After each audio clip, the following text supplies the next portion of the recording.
الحمد لله الذي هدانا لهذا وما كنا لنهتدي لولا أن هدانا الله لقد جاءت رسل ربنا بالحق صلوات الله وسلام على سيدنا محمد المصطفى وعلى آله وصحبه أجمعين.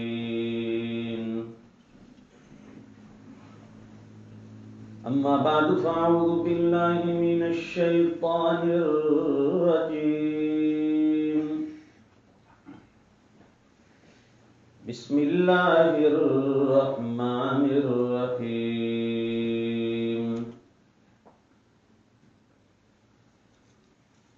يا أيها الذين آمنوا استعينوا بالصبر والصلاة إن الله مع الصابرين. صدق الله العظيم. اللهم صل على سيدنا ومولانا محمد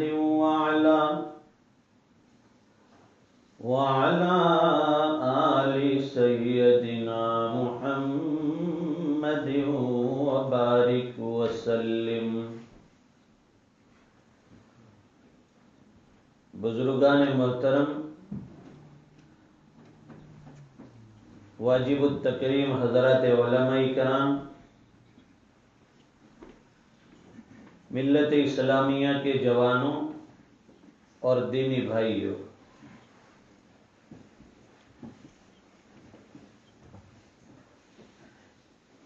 یہ رمضان کا مقدس مہینہ جس میں عبادتوں کی بہار ہوتی ہے، یہ نیکیوں کا موسم ہے. ایمان والوں کے لیے سیل ہے نیکیوں کا. اہل دنیا اپنی کسی چیز کو جب بیچنا چاہتے ہیں نقصان سے بچنے کے لیے وہ آفر دیتے ہیں تاکہ ان کا نقصان نہ ہو. اور اللہ تعالیٰ اتنے کریم اور رحیم ہے کہ ہمیں نقصان سے بچانے کے لیے آفر دے رہے ہیں. اگر ہم عبادت نہ کریں اللہ کا کوئی نقصان نہیں. ساری دنیا اگر نافرمانی پر آ جائے تو اللہ کی الوہیت میں، اس کی ربوبیت میں ایک ذرہ برابر فرق نہیں آئے گا. اور اگر پوری دنیا مل کر اللہ تعالیٰ کی پاکیزگی، اس کی تسبیحات، اس کی اطاعت میں لگ جائے، عبادت میں لگ جائے، تو اللہ تعالیٰ کی جو بڑائی ہے، اللہ تعالیٰ کی جو ربوبیت ہے، اس کی جو شان کریمی ہے، اس میں فرق نہیں آئے گا.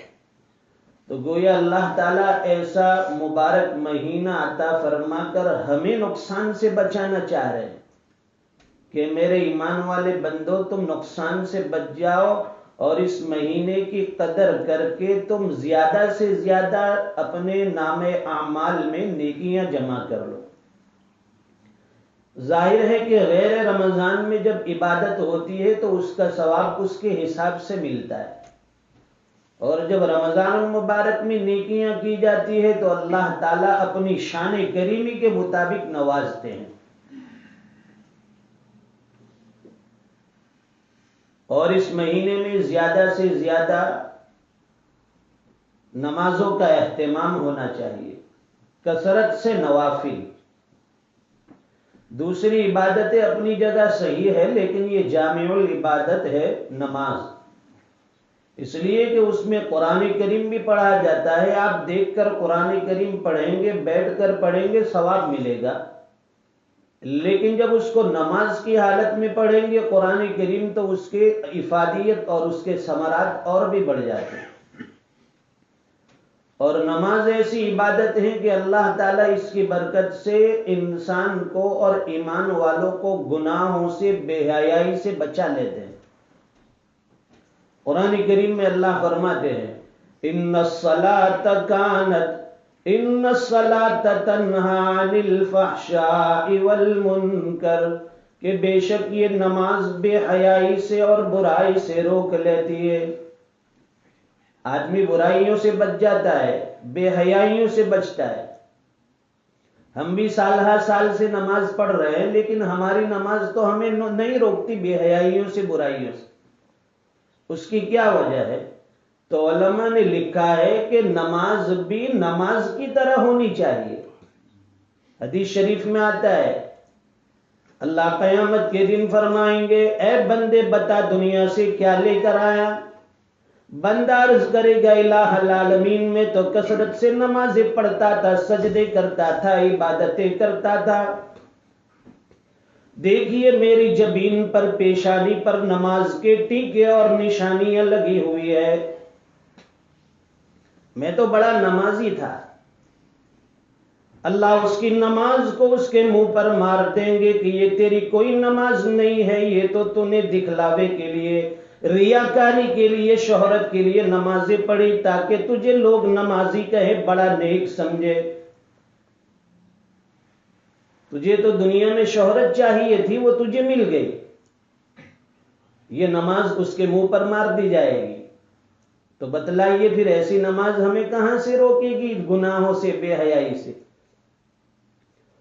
اور بہت سے روزے دار قیامت کے دن اللہ کے حضور کھڑے ہوں گے، حق تعالی شانو فرمائیں گے میرا مبارک مہینہ رمضان میں نے اپنے فضل سے تمہیں عطا فرمایا تھا، بتلائیے اس کی کیسی قدردانی کی؟ اس ماہ رمضان میں جو صیام رمضان کے روزے ہیں وہ تو نے رکھے یا نہیں؟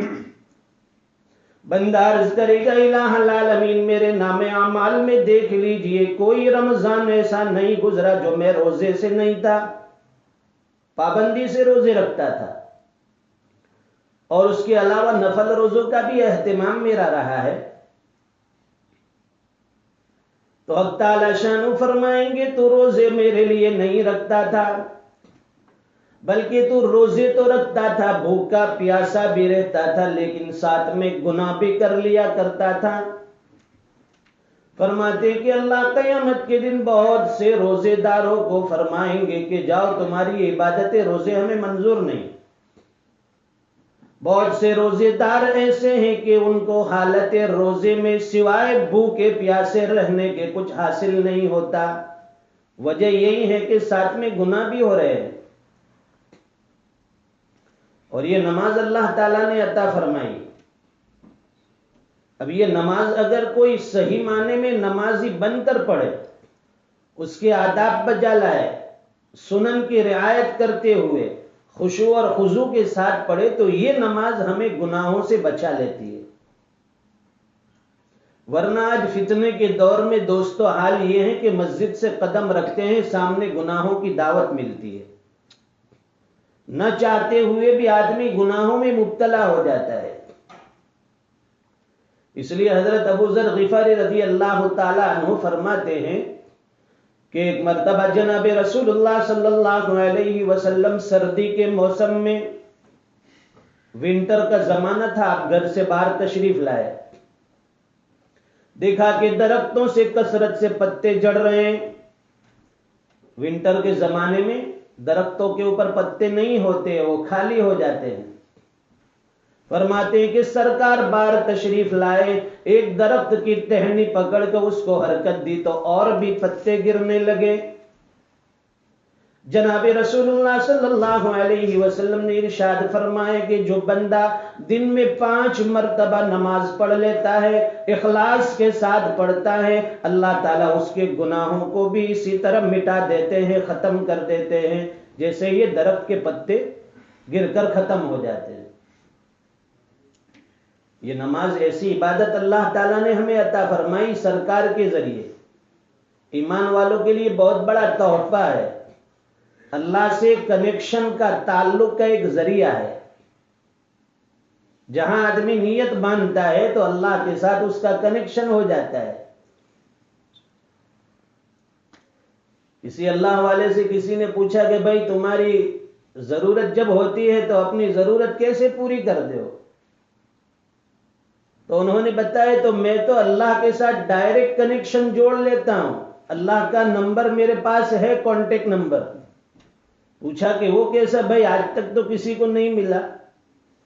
تو فرمایا کہ جب بھی مجھے ضرورت پیش آتی ہے تو میں 24434 ڈائل کر کے اللہ سے کانٹیکٹ کر لیتا ہوں. فجر کی 2 رکعت، ظہر عصر کی 4 رکعت، مغرب کی 3 رکعت، عشاء کی 4 رکعت. اس کے ذریعے آدمی کا کنیکشن اللہ کے ساتھ ہو جاتا ہے. اور آیت میں بھی اللہ یہی فرماتے ہیں، یا ایھا الذین آمنوا استعینوا بالصبر والصلاۃ.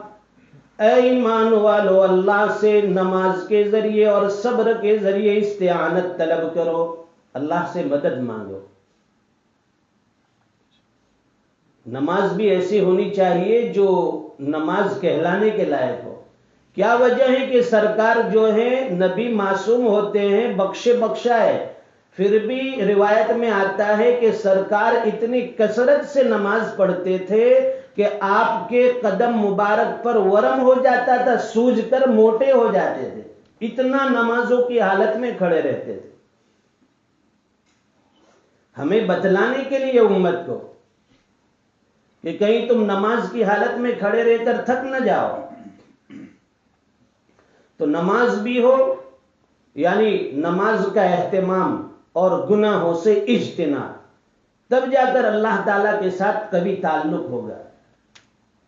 ہمارے حضرت قاری صدیق بانوی صاحب رحمۃ اللہ علیہ ایسے نمازیوں کے بارے میں فرمایا کرتے تھے جو نماز تو پڑھتے ہیں الحمدللہ، لیکن ساتھ میں گناہوں سے نہیں بچتے، گناہ بھی کثرت سے کرتے.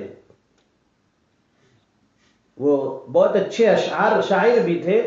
بہت سادہ انداز میں اشعار میں وہ دکھڑا سنا دیتے تھے آج کے دور کے مسلمانوں کا. فرماتے تھے، تو نمازی بھی ہے، گھر میں ٹی وی بھی ہے، تیرے گھر میں جواں تیری بیٹی بھی ہے، رات دن ناچ گانوں میں رہتا ہے تو، کیا یہی بس مسلمان کی پہچان ہے؟ نمازی بھی ہو رہی ہے اور گناہ بھی ہو رہے. کام نیکی کا تو بھول سے کرتا نہیں، جس کا بندہ ہے تو اس سے ڈرتا نہیں، آنے والی قیامت سے تو بے خبر، کیا یہی بس مسلمان کی پہچان ہے؟ اور ایک شاعر نے بہت اچھی بات کہی، اسے کہہ کر بات ختم کرتے ہیں. موجودہ دور کے مسلمانوں کا حال گنا ہے. جیسے کہ رمضان میں مسلمان بن جاتے ہیں ہم، فرماتے ہیں کہ دیکھو دیکھو دیکھو دیکھو نمازیوں کا سیلاب آ رہا ہے،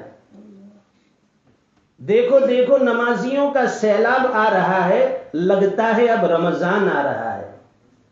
اور فرمایا، اے متولیو اپنی مسجد کو تھوڑا وسیع کر لو، اب 1 مہینے کا مسلمان آ رہا ہے. اللہ تعالیٰ امت کی حفاظت فرمائے. آج ہمارا یہ حال ہے دوستو، رمضان آتا ہے مسجد بھر جاتی ہے، اور رمضان جاتا ہے مسجد خالی ہو جاتی ہے. اللہ تعالیٰ ہمیں اپنے یعنی اس مسجد کے گھر کو، اللہ کے گھر کو آباد کرنے کی توفیق عطا فرمائے، نمازوں کے لیے قبول فرمائے، اور ایسی نماز اللہ تعالیٰ عطا فرمائے کہ جس کے ذریعے سے ہم گناہوں سے بچ سکے، بے حیائی سے بچ سکے. اللہ تعالیٰ جو 1-2 روز باقی ہے رمضان کے، اس کی صحیح قدردانی ہمیں نصیب فرمائے. وآخر دعوانا الحمدللہ رب العالمین.